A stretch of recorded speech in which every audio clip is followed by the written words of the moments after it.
Bonjour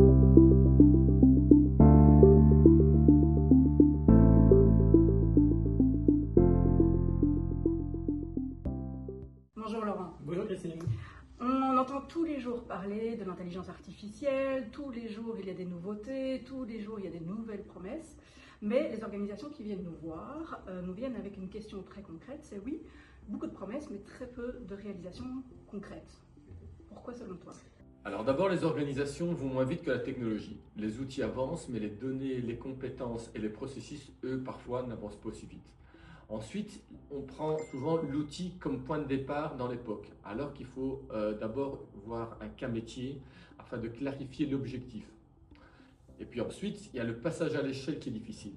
Il faut intégrer la sécurité, les changements dans un système, un écosystème qui parfois est plus complexe. Et donc ça bloque au niveau des projets. Bref, l'IA n'échoue pas au niveau technologique, mais plutôt au niveau organisationnel.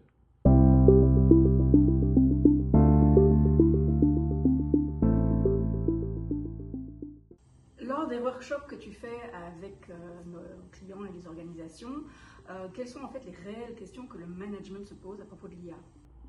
Alors les questions tournent autour de 3 axes principaux. La première, c'est où est la valeur vraiment utile pour le business, donc, plutôt que de parler de tendance. La deuxième question tourne autour des risques au niveau de la sécurité, de la confidentialité et de la conformité. Est-ce qu'on est sûr qu'on ne crée pas un problème plutôt que de le résoudre? La troisième question est plus basée sur comment passer des tests à un impact concret. Donc, comment organiser les équipes, comment organiser les données et les processus pour industrialiser l'IA. En résumé, valeur, maîtrise et mise à l'échelle sont les maîtres mots.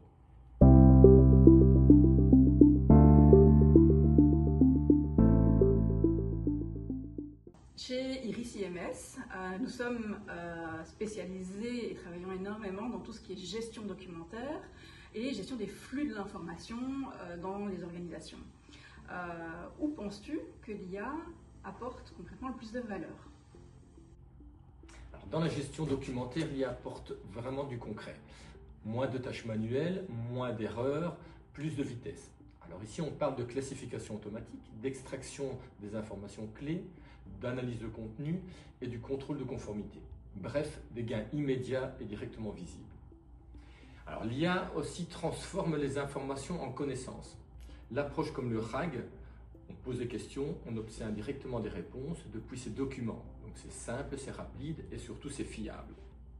Alors il y a également le low-code qui change la donne avec tous ses avantages.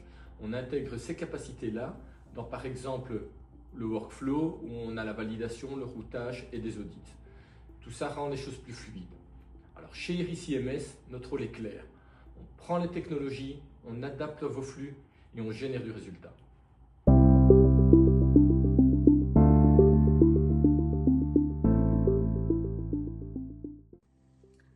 Ce que l'on observe souvent, c'est que les entreprises ont tendance à directement faire des tests opérationnels et de faire des expérimentations avec l'IA.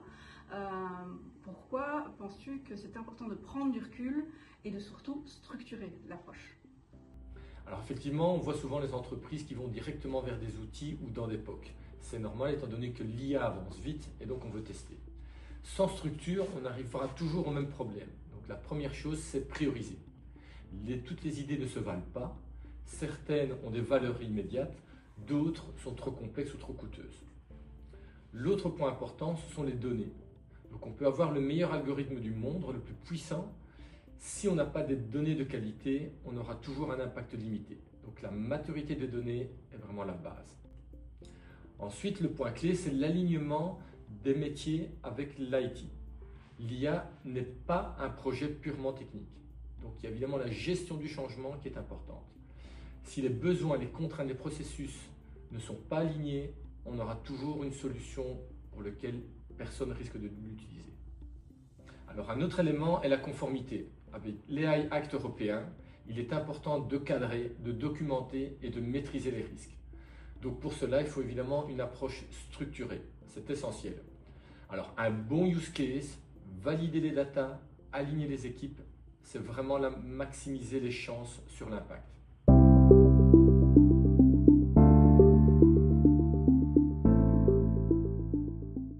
Alors Laurent, concrètement, si une organisation veut explorer l'IA, que conseilles-tu pour entreprendre cela? Alors effectivement, on remarque que des organisations veulent avancer avec l'IA, mais elles ne veulent pas le faire à l'aveugle. Et donc le workshop est un des éléments justement pour apporter cette clarté. Donc la première chose, c'est cartographier les faiblesses métiers, les tâches répétitives et les flux documentaires. Alors on regarde évidemment où l'IA peut aider et où l'IA n'a pas vraiment d'impact. Donc il est aussi important de regarder la maturité des données, voir ce qui existe et voir ce qui manque. Donc l'important, c'est ce qu'on peut exploiter plutôt que de dire que tout doit être parfait. Alors l'autre élément, c'est de savoir d'où on part. Donc identifier les opportunités qui sont les plus pertinentes, la faisabilité, l'utilité et le gain réel, plutôt que de prendre peut-être des cas où c'est plus flou, c'est plus complexe. Et tout ça, évidemment, c'est avec une notion de rapidité. Alors on termine par une feuille de route. Par quoi on commence, pourquoi, et quels sont les prérequis et le niveau d'effort à apporter. Donc plutôt que d'avoir un programme théorique, on va plutôt se diriger vers un chemin concret et réaliste. Et donc en résumé, l'objectif du workshop, c'est vraiment de structurer, donc vraiment aider les organisations à cibler et avancer de façon maîtrisée. Parfait, merci Laurent pour toutes ces réponses et l'éclairage transparent que tu as pu nous donner. Voilà, peut-être qu'on s'entendra sur une capsule suivante.